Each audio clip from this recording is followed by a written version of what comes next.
a todos. Bem-vindos ao canal Evangelho e Vida, Sala Virtual Maria de Nazaré. Cordiais saudações a todas as famílias aqui representadas. É com grande satisfação que na noite de hoje vamos dar continuidade à nossa programação do mês de Jesus. Meus amigos, a semana passada nós tivemos aqui o companheiro Paulo de Tarso, que, lembrando as dificuldades vividas pelo Mestre, referia-se à sua personalidade sublime. Este homem nunca nos abandonou. Este homem chamado Jesus de Nazaré não nos deixou nunca mais. E é com essa presença amiga, essa fidelidade crística, que nós pedimos a Deus e ao Mestre que chegue em todos os lares aqui representados, que traga alegria, paz, sabedoria e amor. E assim, vamos hoje mais uma vez revisar os ensinamentos do Mestre. E quando ele se coloca como o sol da imortalidade, como a luz do mundo, ele hoje vai conversar conosco através da palavra amiga do companheiro Oscar Bucão. O companheiro Oscar Bucão é um expositor, divulgador da doutrina espírita, um expositor da área federativa e um trabalhador do Centro Espírita Trabalho e Amor, o CETA. É a segunda vez que Oscar nos visita, trazendo a sua palavra amiga, companheira e boa. Então vamos acompanhá-lo nesses instantes, vendo com Oscar, revendo e relembrando que Jesus é o caminho, que Jesus é a verdade, Jesus é a vida.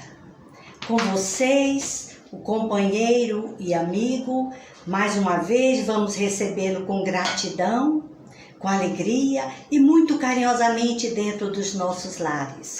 Oscar Bucão.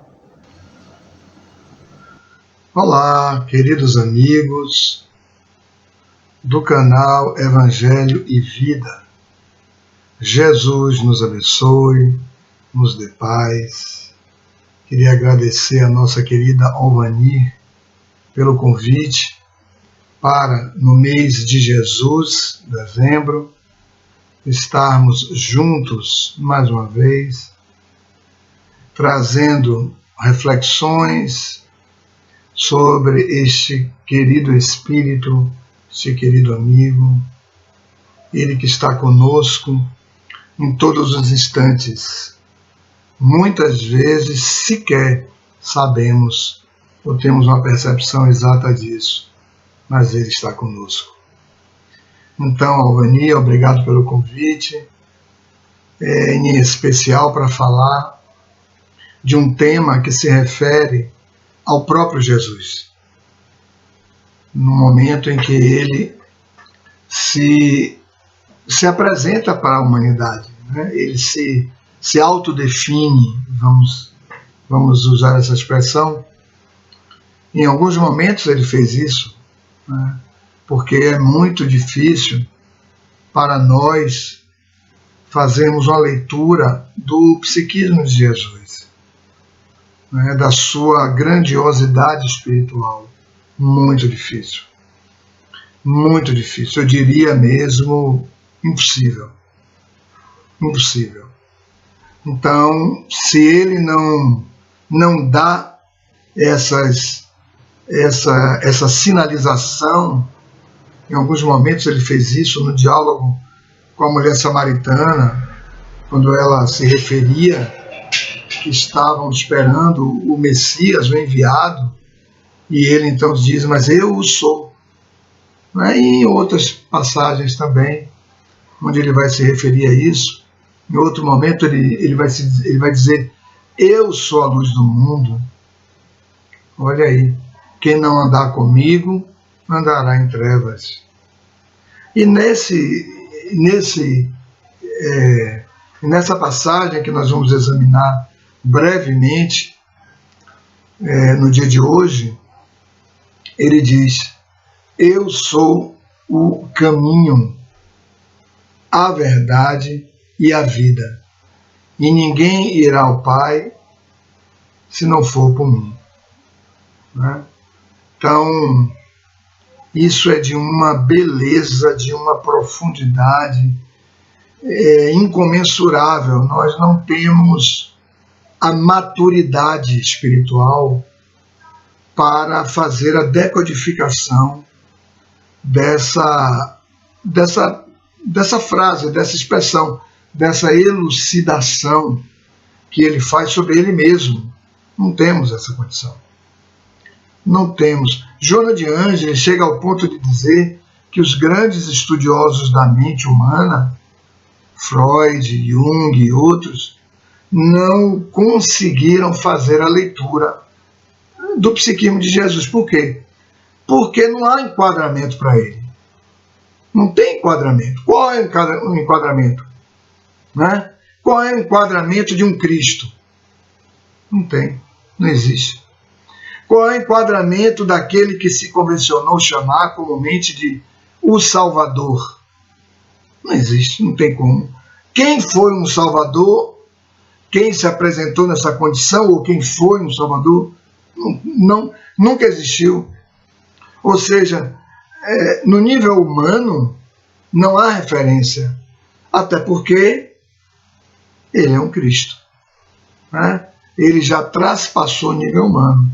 Então, ele fala de um ponto de elevação espiritual que para nós é desconhecido. Em Jesus não há tempo. Né? No Cristo, para ficar mais claro, eu falei Jesus, mas para ficar mais claro, no Cristo, né? No Cristo não há tempo. Passado, presente, futuro. Essas dimensões, essas demarcações de uma caminhada deixam de existir, porque não há mais esse tipo de referência para um psiquismo completamente desmaterializado. Imagine. Né? Então, ele precisou se definir, ele precisou de dizer quem era, qual era a sua autoridade moral, né? Como Kardec põe no Evangelho segundo o Espiritismo, a sua realeza. Né? Então, desse espírito que nós vamos falar hoje, quer dizer, nós vamos até onde alcançarmos, né? Vamos até onde alcançarmos, porque não há como falar de um Cristo, né? Não temos essa possibilidade. O Salvador e a salvação, olha aí. Um Salvador, ele é Salvador porque traz a salvação. Mas o que é a salvação? Onde está a salvação? Os Espíritos aparecem para explicar isso. O próprio Jesus já havia dito isso. Mas os Espíritos de Kardec compila isso no século XIX, quando nasce o Espiritismo. Kardec compila e diz: só há salvação na caridade. Que Jesus já diz isso. Né? Só há salvação na caridade, que é o ato concreto, vívido, consistente, objetivo de amar. Não é um amor intelectualizado, um amor pretendido, teorizado, mas é um amor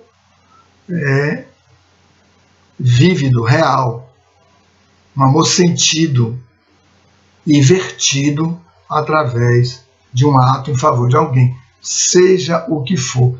Jesus, ele dá algumas narrativas sobre este ato, principalmente na parábola do bom samaritano, mas acima de tudo, ele vive a caridade. A sua vida é uma vida de caridade. Então, amigos, só um Cristo pode disparar o processo de cristificação de todos nós. Nenhum homem pode fazer isso. Nenhum espírito um pouquinho mais avançado que a gente mesmo no mundo regenerado, ou mesmo um espírito já da etapa dos mundos felizes, né? Na escala dos mundos, das categorias de mundos, né? Então, nem estes não têm essa condição. Auxiliam, ajudam bastante, mas é necessário que o pontapé inicial, o impulso inicial e todo o processo de regência seja feito por um Cristo. Por isso, todo orbe tem um Cristo. Nós temos o nosso Cristo planetário, né? Quando estava encarnado, era Jesus, chamado Jesus, né? Jesus Cristo. Como ele já desencarnou, então o Cristo Jesus. Então, amigos, é nesse sentido que nós estamos caminhando para a nossa cristificação. E Jesus é o nosso grande tutor, né? Nós somos almas tuteladas por Ele, né? Almas, por assim dizer, conduzidas por Ele. Mas conduzidas sendo Ele o próprio caminho. É por isso que Ele se auto-intitula: Eu sou o caminho, eu sou a verdade, eu sou a vida. Ninguém chega ao Pai se não for por mim. Então, compreendê-lo, entendê-lo, né, passa a ser o nosso grande investimento. É o nosso grande investimento. Compreendê-lo. Esforçar-se por compreendê-lo. E aí são as várias etapas encarnatórias. O Espiritismo vem lançar luzes muito profundas sobre a figura de Jesus, com toda a elucidação que o Espiritismo traz, toda a explicação, né? A apresentação da própria realidade de espírito. O Espiritismo é a ciência do espírito, que todos somos, e Jesus naturalmente, né? Também é um espírito de altíssima elevação no Cristo, como já dissemos. Então, quando ele diz, eu sou o caminho, o que é ser um caminho? Caminho é o lugar onde as pessoas passam. Um caminho é um traço de ligação entre dois lugares. Se quisermos sair do lugar onde estamos agora, cada um de nós, estamos na nossa casa ou estamos em algum outro lugar, olha, eu queria ir em tal lugar. Você vai ter que pegar um caminho, ou seja, um roteiro, né? Um lugar onde você vai pisar e até chegar àquele outro lugar. Ou seja, é um traço de ligação, é um traço de união. Um traço de união entre dois lugares. Poderíamos, já que estamos falando da alma humana, e ele fala para a alma humana, né? É óbvio que ele está falando para a alma humana. Então poderíamos dizer, são a união de dois estados psíquicos, né? Psíquicos, estados morais, espirituais. Ele liga o reino ao ego. Essa foi a tarefa dele. Tirar o homem de uma vivência egóica, né, que produz o egoísmo, que é uma patologia que afeta esse centro diretor do psiquismo, que é o ego. O egoísmo é uma patologia muito presente em nós. Nós ainda somos portadores dessa patologia moral. Quando eu digo nós, eu não digo alguns, eu digo todos nós. Em algum grau, em algum nível, em alguma circunstância, nós deixamos vazar, apresentar-se, manifestar-se o nosso egoísmo.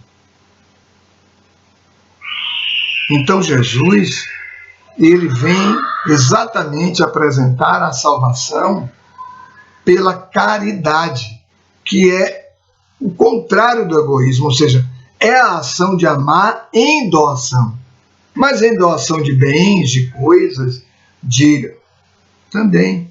Mas, acima de tudo, que essas coisas sigam para alguém, para o outro, com a nossa alma. E a nossa alma é o nosso amor.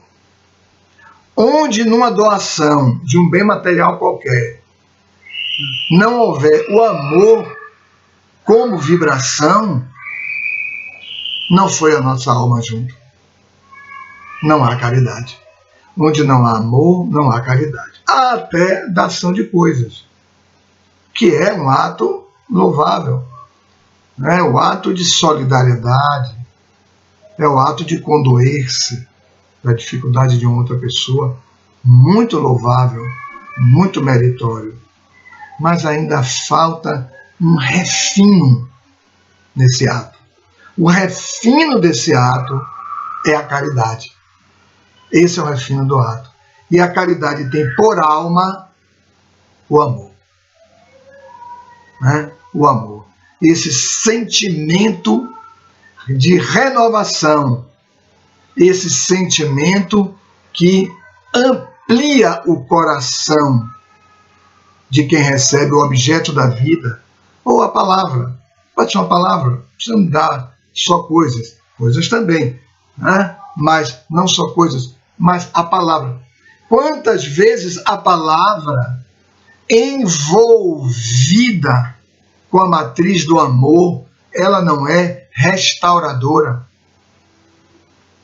Ela não direciona quem escuta, não dá o norte, porque toda palavra de amor, ela norteia.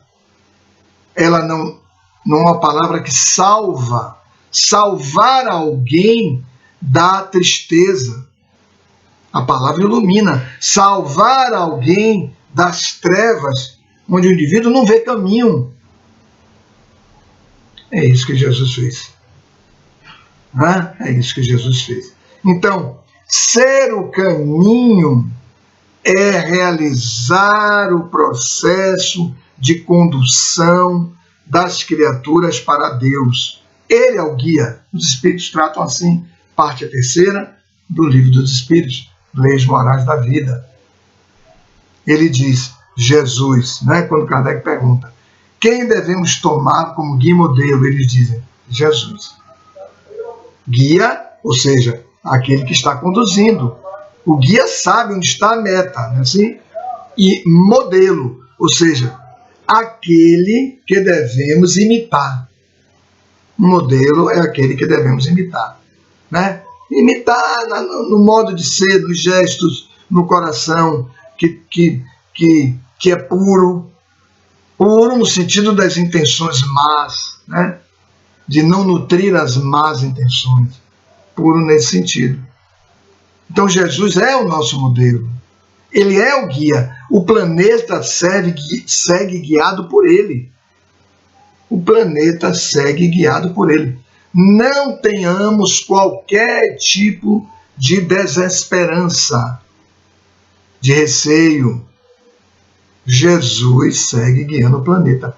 Todas as dificuldades estão na ordem daquilo em que Jesus está administrando, porque nós somos espíritos que estamos em teste.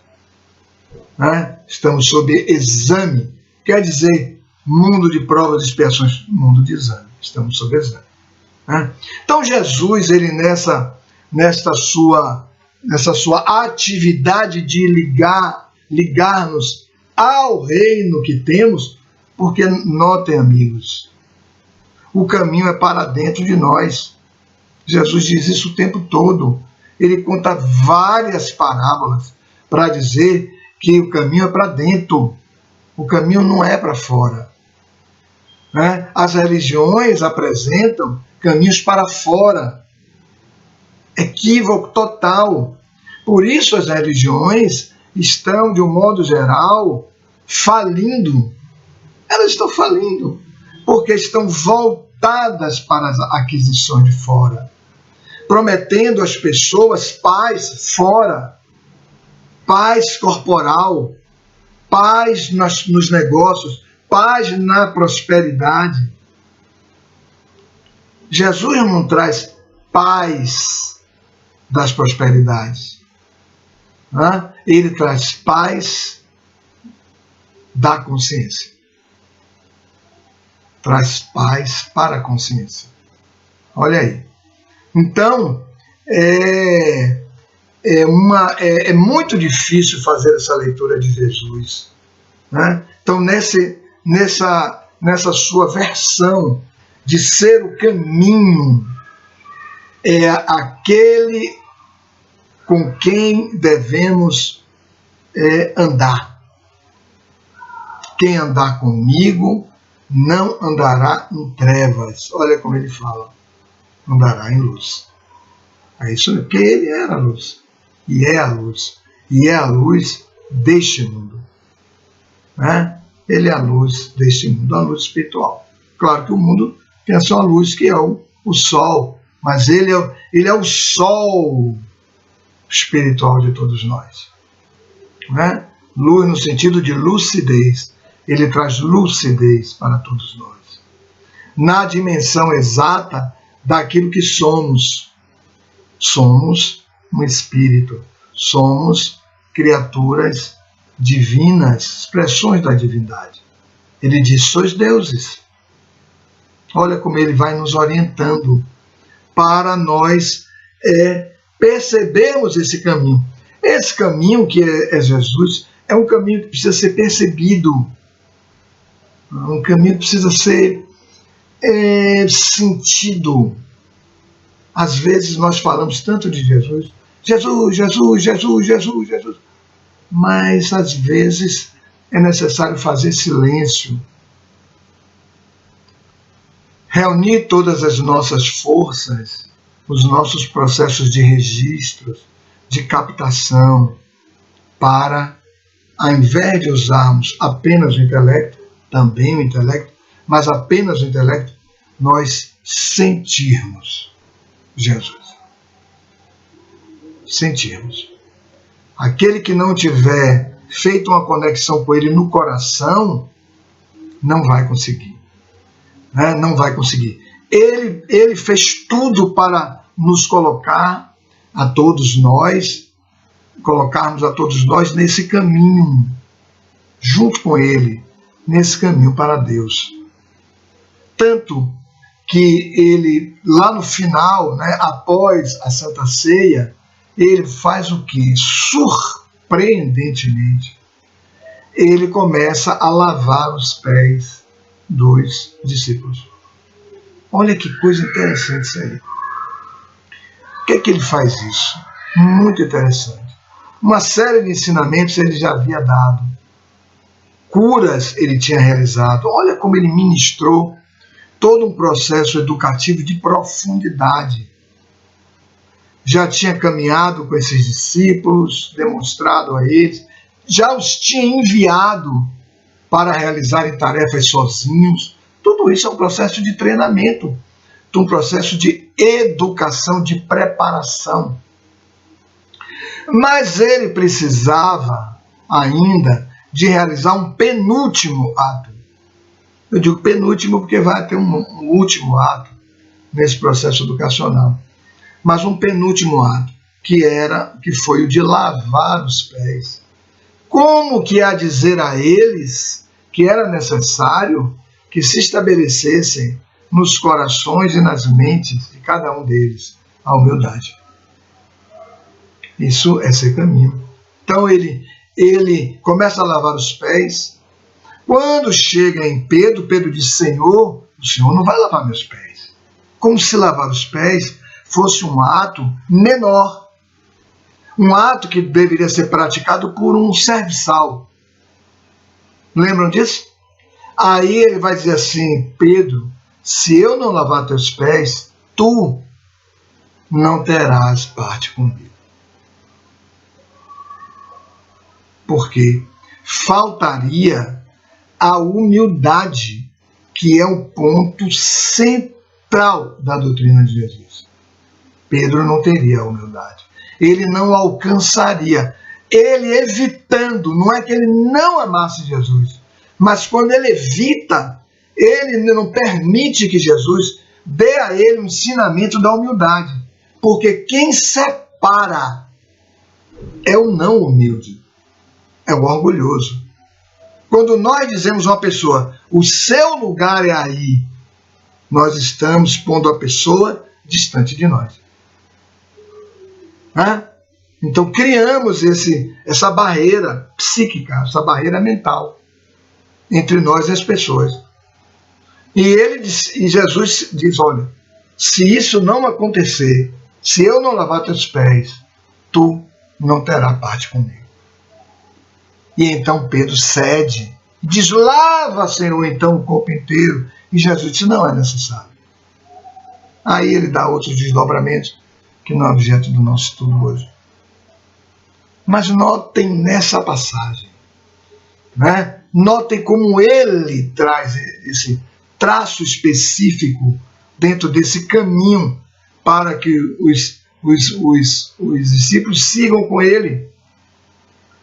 E então ele vai praticar um último ato, que é o ato dele retornar após a sua execução. Ele foi executado, ele sabia, tinha anunciado que seria traído, seria preso e seria executado, mas retornaria ao terceiro dia, que faz parte do processo pedagógico dele, porque faltava nos discípulos ainda a fé.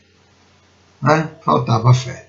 Então ele vai consolidar a fé. Quando ele retorna, através de um processo não de uma nova reencarnação, mas uma materialização, que ele leva um longo período ainda, materializado, e ele vai consolidar, então, nos corações a fé, que era o que faltava.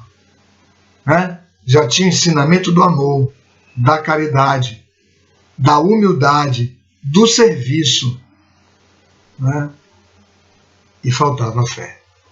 E aí se consolidou, e eles então foram fazer as suas tarefas. Mas enfim, então é nesse sentido que ele vai trazendo esses recursos para todos nós, consolidando aqui e ali essa proposta da humildade. Todo aquele que quiser vir após mim, vim no caminho, vim com ele, caminhar com ele. Todo aquele que quiser vir comigo, renuncia a si mesmo. Olha como ele fala. Toma a tua cruz e segue-me. Olha aí. Então eu pergunto, o que significa dizer renunciar a si mesmo? Renunciar aos pontos de vista pessoais, pequenos, mentes pequenas. Somos espíritos de um nível de próprias expiações. O nosso mental é pequenininho, não conseguimos acumular quase nada. A memória é pequenininha, quase zero, quase nada. Toda hora temos que estar consultando livros e coisas para nos lembrar. Me recordei agora, me recordei agora. Nosso entendimento é pequeno, não é consolidado, não é aplicado ainda. Então ele diz, renuncia a si mesmo. Então, porque temos opiniões pequenas, ele diz, deixe os seus pontos de vista e adote os meus, de um Cristo. Totalidade, pensamento de totalidade. Proposta de plenitude. Olha a proposta dele. Proposta de plenitude. Toma a tua cruz, ou seja, toma teus deveres e segue-me. Mas ele estava indo para onde? Ele estava indo para onde? Segue-me. Realiza todas essas tarefas, essa mudança, estabeleça humildade em você. Toma os teus deveres dentro do campo da humildade. O aprendizado é gigantesco, enorme, e segue-me. Mas ele estava indo para onde? Ele estava indo para a crucificação. Olha aí, amigos. Ele estava indo para a crucificação. Que coisa interessante. Olha que coisa. Então, Bezerra de Menezes diz uma coisa muito interessante. Todos querem alcançar a cristificação, quer dizer, realizar o seu processo de Cristo, tornar-se um Cristo. Mas ninguém quer passar pela crucificação. Perfeito, perfeito, Bezerra de Menezes. Temos que passar pela crucificação. Renunciar aos nossos pontos de vista, tomar a cruz, os deveres, todos envoltos no amor, e seguir para a crucificação. Mas não há hoje mais uma crucificação, ninguém vai lhe abrir em cruz. Abrir seus braços. Ninguém vai fazer mais isso. A crucificação hoje são todas as demandas a que nós somos submetidos numa vida gravíssima, dificílima de se viver. Uma vida que pede renúncia, uma vida que pede abnegação, uma vida que pede devotamento, pede persistência no bem. E só a fé, ou seja, a convicção exata, a certeza inabalável, como diz Kardec, de que há a vida futura. Mas não é a vida futura no sentido de uma vida espiritual, mas de uma vida rica de ventura. Não é só acreditar na imortalidade. Isso é pouco. Muitos acreditam na imortalidade, mas acreditam na imortalidade estéril, inútil. Jesus apresenta a imortalidade útil, vívida, de bem-aventurança. É muito diferente. O caminho que ele trilha, que ele apresenta e nos convida, é um caminho lindo. Por isso, amigos, é que ele vai prosseguir se apresentando para dizer: eu sou a verdade. Olha aí. Isso é o que nós estamos conseguindo compreender, entender e alcançar desse coração. É um coração difícil de se alcançar, mas é o que eu consigo alcançar, pelo menos. E o que todos aqueles que tentam fazer essa interpretação vêm relatando, dizendo e apresentando sobre a beleza da alma de Jesus. Eu sou a verdade. E o que é ser a verdade? Essa é a grande indagação. Ser é viver. Eu vivo a verdade. Mas o que é a verdade? A verdade, diz Joana de Ângeles, a verdade é Deus. Tanto que no mesmo Evangelho de João, que aliás foi o único que seguiu para a crucificação, o único que foi para a crucificação dos discípulos foi ele. Por isso o Evangelho de João é um evangelho mais espiritualizado, na minha opinião. Um evangelho mais intuitivo. O fato dele ter ido ampliou imensamente a sua percepção. Imensamente. É como eu vejo. É como eu percebo. Então ele diz: eu sou a verdade. A verdade é Deus. Em vários momentos ele diz: quem vê a mim, vê aquele que me enviou. No próprio Evangelho de João tem isso. Quem vê a mim, vê aquele que me enviou. Deus. Olha que coisa fantástica, coisa sensacional. As obras que faço, não faço de mim mesmo, mas faço por Deus que se manifesta através de mim. É muita humildade, né? É humildade. Ele sabe que não é ele. Nós, às vezes, fazemos umas pistecamos nada. Eu que fiz. Olha, anote aí. Eu que fiz, eu que registrei. Deus, você está vendo. Então, ser a verdade é manifestar a divindade. né? Que é a verdade Deus e tudo que Deus criou. Que é a verdade? O Espírito é a verdade imortal. Que é a verdade? As leis que regem a vida. Que é a verdade? A ordem estabelecida no universo.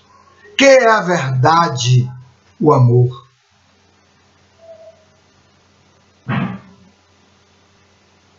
É a verdade.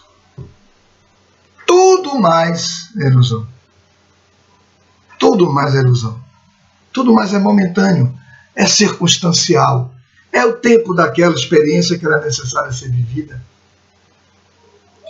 O contrário da verdade não é a mentira.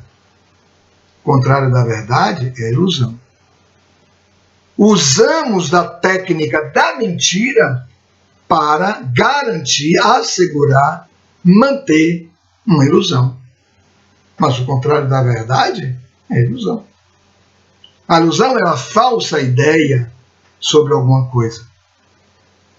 Temos várias ilusões. O egoísmo é um processo ilusório. É a falsa ideia de que retendo coisas a nosso dispor, nós estaremos em segurança. É ilusório. O que é orgulho? É a falsa ideia, ilusão. É a falsa ideia de que se é melhor, de que se é superior aos outros, de que se é especial. É uma ilusão. O que é a culpa? É a falsa ideia de que se tem que ser punido por um ato equivocado que se praticou. É uma ilusão. Jesus aparece e diz: ninguém sairá da terra sem que pague o último centio. E é possível pagar? A Espiritismo vem e aparece. Sim, é possível reparar. No livro Céu e Inferno, no item que trata do Código Penal da Vida Futura. São 33 itens, onde Kardec vem desenvolvendo e elaborando brilhantemente com a racionalidade, a lógica e a intuitividade que também lhe era comum, né? Toda essa movimentação no campo, né, da falta, do arrependimento e da reparação. 33 itens interessantíssimos que podemos ler, podemos fazer estudos nas nossas casas espíritas ou em casa mesmo sobre isso. Kardec é muito didático. Dá para fazer estudo em casa. Que é a verdade? É isto. Todas essas restaurações só o amor pode fazer. O medo, né? Que é o medo? Uma ilusão. A ilusão de que se pode ser destruído, de que se está em segurança. Mas não somos espíritos imortais.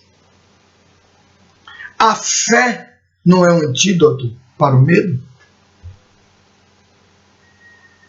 Eu não estou falando dos excessos, dos abusos, das irresponsabilidades. Estou falando disso. Estou falando da fé. Porque estamos falando de coisas espirituais, estamos falando de coisas morais. Não estou falando de coisas materiais. Não vou me atirar de uma montanha, eu tenho fé. Eu não vou chegar lá embaixo e não vai ter nada. Não é isso. Há leis que regem a matéria. Ter fé é acreditar nas leis. Do ponto de vista espiritual, ter fé é acreditar no amor. Como uma força propulsora e restauradora de tudo. Então dizer eu sou a verdade, como ele disse, é viver todos esses recursos, todos esses elementos, todas essas matrizes de divindade a que nos referimos. E o amor é a essência disso. Tudo só existe porque há o amor. E ele sabia disto, e ele disseminava isto, e ele era isto. Mais do que saber, ele era. Nós temos que dizer, a verdade está ali. Ali é onde? No Evangelho. Eu não posso dizer, eu sou a verdade. Já imaginou? Eu não posso dizer isso, porque eu não tenho ainda o domínio sobre mim mesmo. Eu não tenho ainda o conhecimento absoluto do Pai. Não tenho ainda um respeito e uma vivência das leis morais que regem a vida. Como eu vou dizer a sua verdade? Eu ainda preciso iniciar o processo de humildade. Imagina. Lá para baixo, Jesus fala isso, né? Todo aquele que se rebaixar e ir para o humus da terra, começar a ver de baixo. Humus, humildade vem de humus, que é o material orgânico da terra, é a vida na terra. Né? Todo aquele que se rebaixar será elevado. E todo aquele que se elevar é o nível da personalidade. Nós nos elevamos na personalidade. Todo aquele que se elevar será diminuído, será rebaixado. Mas é por força da lei. Podemos fazer de nós mesmos, na busca, como lhe propõe, buscai primeiramente o reino de Deus e sua justiça, e tudo mais lhe será acrescentado. Todas essas coisas morais lhe serão acrescentadas. Mas se não fizermos, por força da própria lei, seremos rebaixados. E aí vêm as etapas dolorosas do nosso processo, que normalmente é o que escolhemos. As dores. E elas terminam ensinando. Né? Não só dores nos ensinam, mas as dores também nos ensinam, porque param a gente. Parou, aí você tem que buscar auxílio. Em buscando auxílio, você se rebaixa. Né? Você vai para o ponto menor para pedir. É a questão da humildade. Né? Quem se exalta não pede, ordena, determina, não espera, etc. Somos nós mesmos. Nos aborrecemos com as pessoas e não presta, esse trabalho não presta, esse grupo que eu trabalho não serve, e essas pessoas são difíceis, e essas coisas todas. E ele conclui dizendo: eu sou a vida. Eu sou a vida. A pergunta é: mas o que é ser vida? Mas o que é ser vida? Ser vida é promover vida. Ter vida é promover vida em alguém. Todo ato nosso, toda intenção nossa, que é a intenção para promover vida, é um ponto de altíssima felicidade. De altíssima felicidade. Olha como ele vai fechando esse todo, como caminho, como ele vai dar os elementos centrais.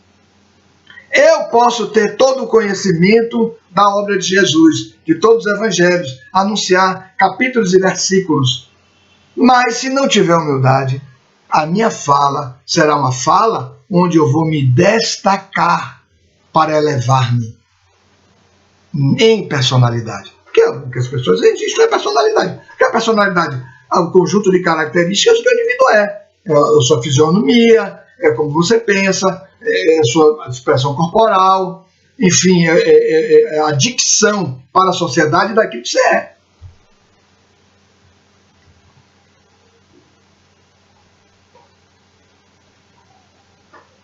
A busca da verdade e a vivência da verdade. Ele diz que seja verdadeiro se ensina ou não, como que a mais exata medida de saúde moral, mental, corporal, espiritual. A verdade. Que seja verdadeiro. Sim, sim, não, não. Os dribles, as coisas meio que escondidas, onde o que não é verdadeiro não se sustenta. Mas hoje, mais amanhã, a relação termina. Pode ser uma relação conjugal, pode ser uma relação de trabalho, profissional, pode ser uma relação social, no campo da amizade, né? Uma relação familiar, uma relação, enfim, qualquer delas. Uma relação com fãs. aqueles que são artistas, aqueles que têm seguidores, essas coisas todas. Né? Então, uma relação consigo mesmo. Consigo mesmo. Quantos não adentram a loucura porque passaram uma vida inteira mentindo? Imaginando-se, naturalmente sabendo que não são, aquilo que gostariam de ser. Ocupam tempo, energia e a própria atenção. É um indivíduo impondo a si mesmo uma patologia. A mendacidade, né? Mendacidade. O hábito de mentir, a patologia sedimentada do mentir. Muito grave e muito difícil de ser vencida. Muito difícil. No livro Jesus e Atualidade, Joana de Anjos vai tratar desse tema, mendacidade. Quem quiser ler. Então, amigos, ele conclui dizendo: eu sou a vida. E diz: eu sou o caminho. Então, para segui-lo, precisamos ser vida para alguém. Precisamos ser vida. Esquecendo de nós, precisamos da humildade, que leva à renúncia, que leva à abnegação, que leva ao devotamento, que leva à caridade, que é a expressão do amor, que é a verdade, sendo verdadeiro. E aí, nessa condição, poderemos promover vida em alguém, para retirar as pessoas das dúvidas. Não precisa trazer doutrinas, não. Em sendo verdadeiro, alguém identificará a vida em você. Porque você traduz vida. Você apresenta o agir com a alma, que é a vida. A manifestação da própria alma, que somos, para além do corpo.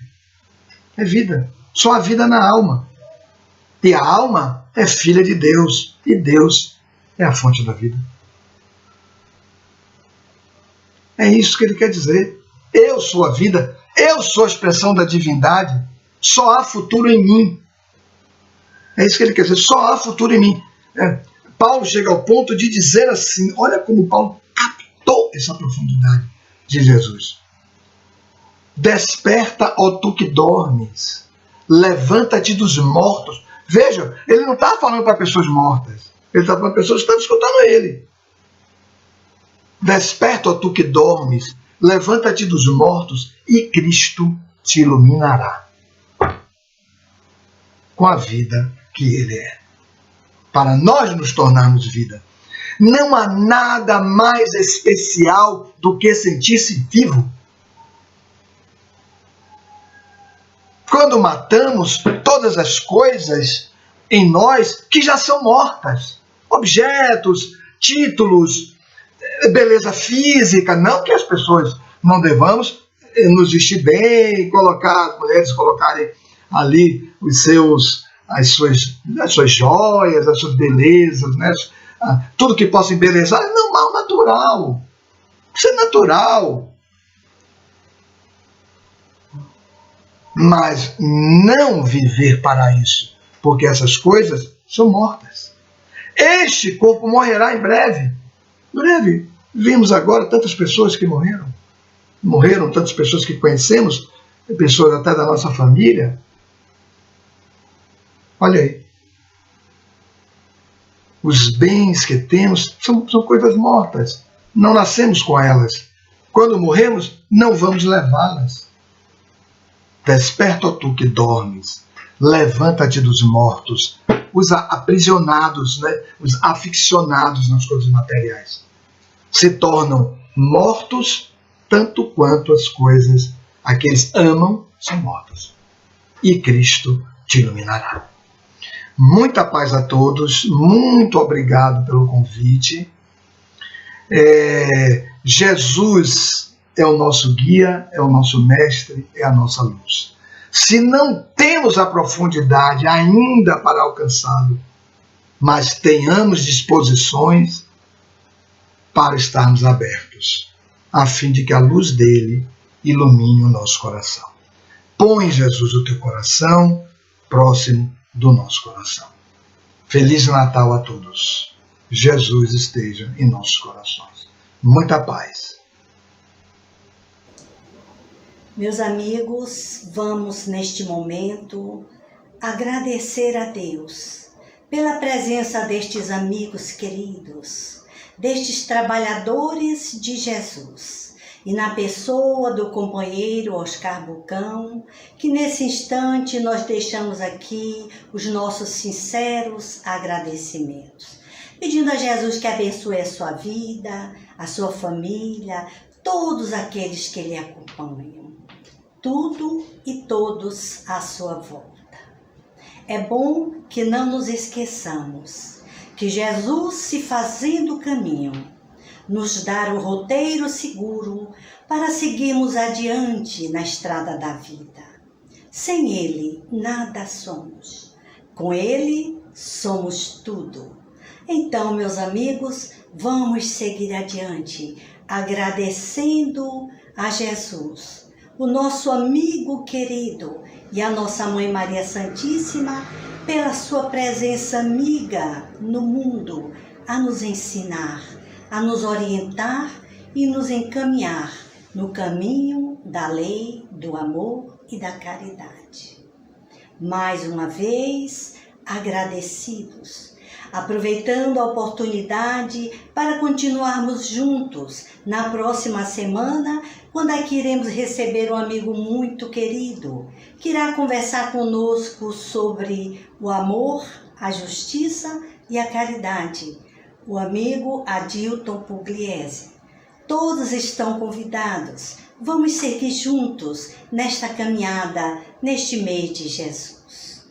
Agradeço de coração, mais uma vez, a presença de todos vocês nesta sala virtual Maria de Nazaré. E dizendo do fundo de nossas almas, Senhor, gratidão pelas bênçãos recebidas em todos os dias de nossas vidas. Gratidão, meu Deus, meu Pai, pela bênção da família, da saúde, do discernimento, da alegria e da esperança. Que esses dias e todos os dias de nossas vidas sejam dias de fé, de esperança e de caridade. Fiquem com Deus e até o próximo domingo com as bênçãos de nosso Mestre e de nossa Mãe Maria Santíssima. Até lá, aguardo vocês.